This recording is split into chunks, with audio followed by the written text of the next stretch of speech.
Oi, eu sou o Henrique, esse é meu canal Televisona e bora falar sobre a segunda temporada do Casamento às Cegas Alemanha. Roda a vinheta aí, produção.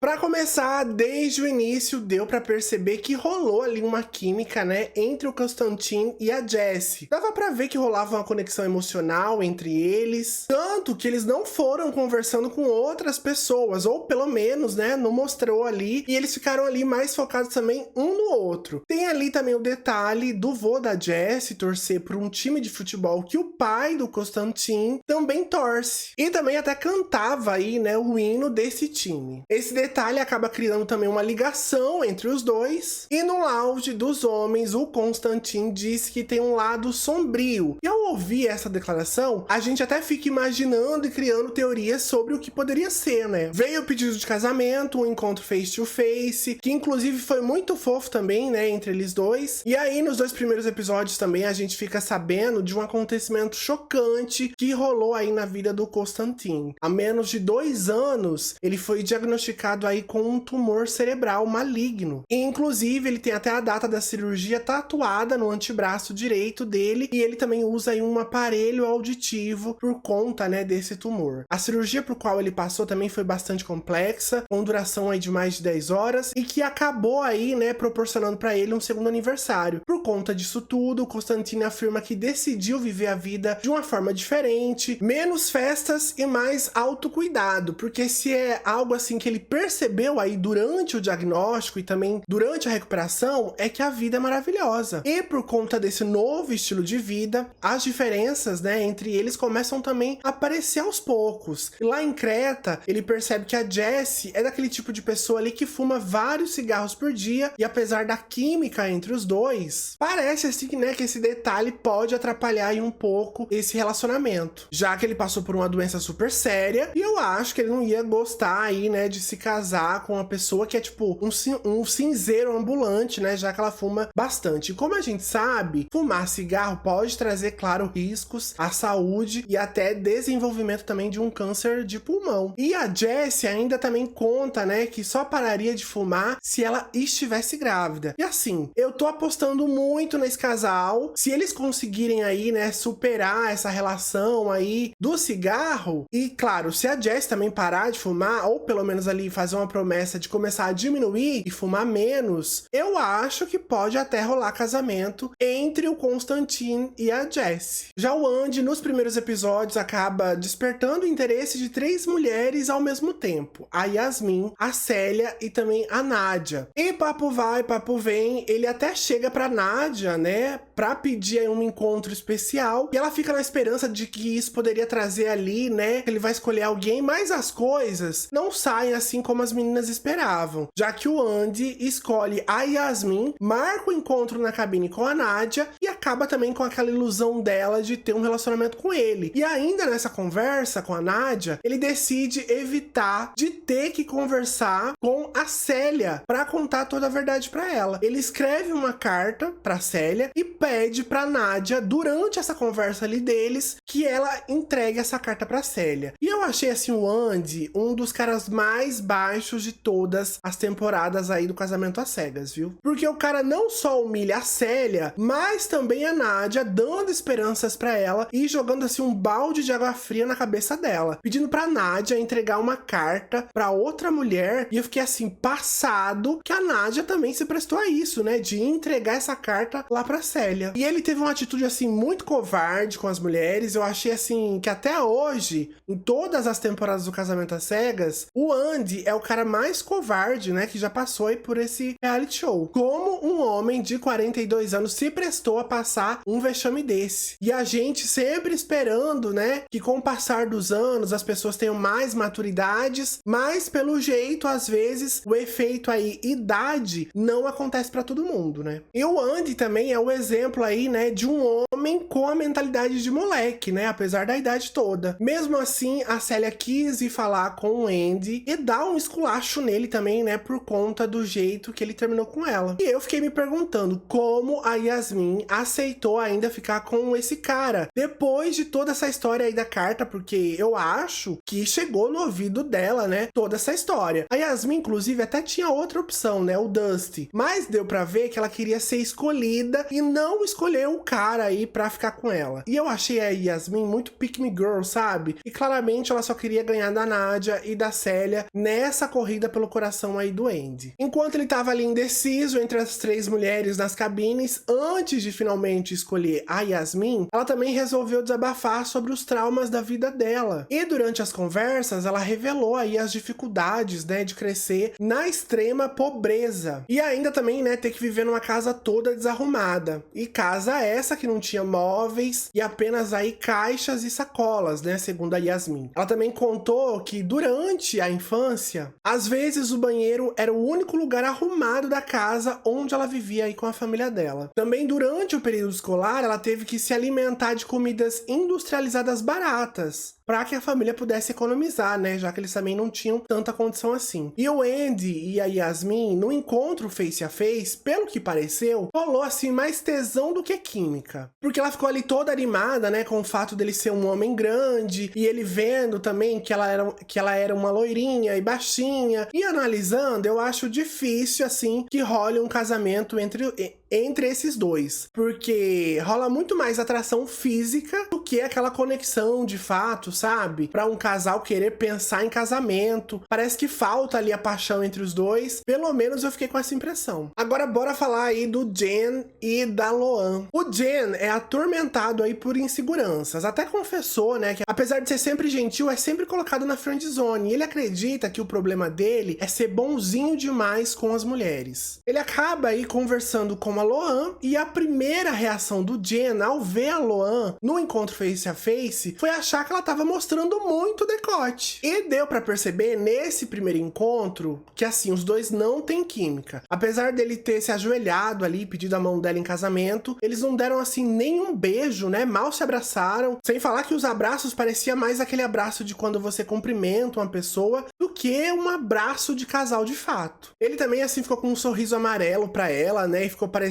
que ele não curtiu muito a aparência dela, até porque depois também, né, que as portas se fecharam, ele ficou super pensativo, e eu acho, assim, que ele quis continuar com o experimento, mesmo tendo aí essas incertezas. Porque ficou parecendo que ele tava, assim, com dúvidas em relação a Loan. E assim, ficou nítido que esse casal não vai funcionar, porque quando eles chegam ali em Creta, ela começa a falar que ela se veste muito bem, e já ele não tem, assim, os looks à altura dela. E pra mim, já ficou parecendo também, né, que ele tava já ali começando a arrumar desculpas pra ela desistir dele. Já a Loan comenta que nunca ficou com caras do tipo Jen, que malham, que tem tanquinho, e que são, tipo, aquele cara padrão, né? Os dois chegam até ir pra uma piscina e mais uma vez a gente não vê nenhum tipo de carinho entre os dois. Parecia muito mais um casal de amigos do que um casal tendo um relacionamento amoroso. Já o Gunnar colocou na cabeça que não quer ter filhos e ponto final. E logo nos primeiros episódios dessa segunda temporada aí do Casamento às Cegas da Alemanha, ele não esconde essa visão dele para o futuro e diz durante os encontros nas cabines com as outras mulheres que ter filhos definitivamente não tá nos planos dele. E eu achei assim ele maravilhoso por ser tão sincero, né? Inclusive os outros participantes até acham, né, isso estranho, mas ele merece até assim um prêmio por jogar tão limpo aí nesse reality, que é muito difícil, né, achar uma pessoa que seja tão direta logo de cara assim em programas de namoro, cujo objetivo é um casamento, um relacionamento e estar assim focado em não dar falsas esperanças pro seu par, sabe? Merece um prêmio. Até porque com essa atitude ele também não dá brechas, né? Pra ninguém depois dizer que ai, mas você me iludiu, você deu falsas esperanças sobre filhos e família. Ele tá decidido e é isso. Bom, o papo dele com a Josie flui bastante. Ela até tem um colapso emocional no primeiro episódio e dá até vontade de abraçar ela, né? Já que a Josie conta como foi criada aí pela mãe solteira e só conheceu o pai dela depois dos 25 anos e logo também percebeu que ele fazia muitas promessas e acabava não cumprindo, porque, claro, ele tinha os próprios problemas dele. E ela revelou que quando viu que uma carta dela ficou sem resposta, em uma busca no Google, ela acabou se deparando aí com uma notícia terrível, onde dizia que o pai dela tinha falecido. E isso acabou ali, né, com qualquer forma de conversa ou relacionamento entre pai e filha para sempre. Enquanto ela também relatava tudo isso, os dois interesses românticos dela agiram assim de forma totalmente diferente, né? Enquanto nas cabines o Gunnar tava ali escutando ela, acabou se emocionando junto,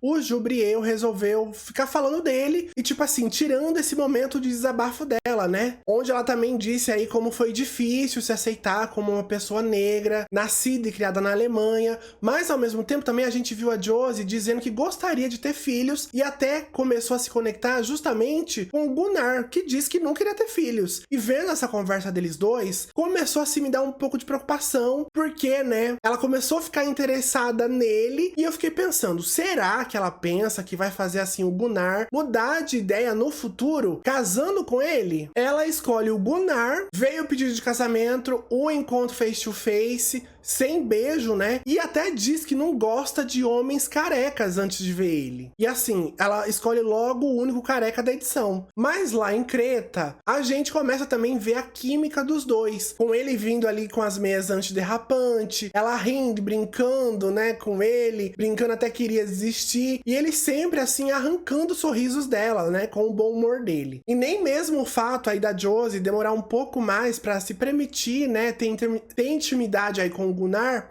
não foi nenhum problema pra ele, que tava ali numa boa e sempre usando do bom humor, né, pra conquistar ela e também fazendo brincadeiras ali, daquele tipo de pegar no pé. E a gente sabe, né, quando tem essas brincadeiras assim de pegar no pé, é porque as pessoas estão apaixonadas. Mas ao mesmo tempo eu vejo ali que ela sempre toca no assunto dos filhos e tenta arrancar dele ali mais informações sobre, né, esse pensamento dele, que tá super definido, como a gente viu, e eu acho que ela tá assim disposta a mudar essas ideias dele aí com o passar do tempo. Inclusive, acho que eles vão acabar se casando, mesmo com ela querendo ter filhos e abrindo mão disso pra ficar com o Gunnar aí, que já decidiu que não quer ter filhos. Eu acho que o casamento vem, viu? Que eles estão se dando super bem. Já o Jubriel tem dois interesses românticos, a Josie e a Wendy, que conversando ali com ele, revela, né, que nunca namorou e quis usar aí o casamento às cegas da Alemanha pra mudar tudo isso e sair também do reality show aí com o namorado e quem sabe, né, um noivo e um futuro marido. E ao ouvir isso, o Jubriel fica assim pensativo e já fica ali com um pé atrás, né, em relação ao Wendy. Ele até diz que tudo em relação a ela tá longe de ser amor e que não vai se cobrar pra se apaixonar por ela. O Jubriel é dispensado pela Josie e fica parecendo que ele quer continuar no programa por conta, né, dessas falas dele. Porque assim, se ele não tá apaixonado, por que é então que ele vai fazer um pedido de casamento pra Wendy? E ela parece estar realmente assim interessada nele, tanto que ela até se declara pra ele, mesmo sabendo que ele tem essas dúvidas aí e também tem essa pressão sobre o casamento. E assim, eu fiquei com a impressão que ele tava se achando ouvindo ela se declarando pra ele, sabe? O ego elevado, o cara que se acha. E o Jubriel faz também um pedido de casamento meia boca pra Wendy. Ela, claro, aceita, né? Já que ela nunca namorou e fica toda assim, né, feliz com isso acontecendo. No encontro face a face, ele elogia ela, coloca o anel no dedo dela e, diferente dos outros caras, ele não se ajoelha pra fazer o pedido ali pessoalmente. Ele não parece empolgado também com ela, mesmo fazendo ali alguns certos elogios, né? E quando os dois chegam em Creta, fica nítido ali que ele não quer a Wendy porque, né, ele mal olha na cara dela. E durante um jantar, ele até questiona a Wendy se ela se apaixona rápido. E ela diz que sim, principalmente, né, se for bem tratada. E eu fiquei assim, em dúvida se a forma como ele começou a evitar ela já foi assim um pouco proposital, pra ele não ter que terminar com ela. E tipo, a Wendy pegar ranço dele e meter o pé na bunda dele. Porque simplesmente não dá pra acreditar no Jubriel dizendo que as coisas estão indo muito rápido, que ele só disse eu te te amo pra uma pessoa na vida. E assim, como ele vai parar em um reality show de namoro que tem como objetivo se casar em algumas semanas. Ou seja, é um experimento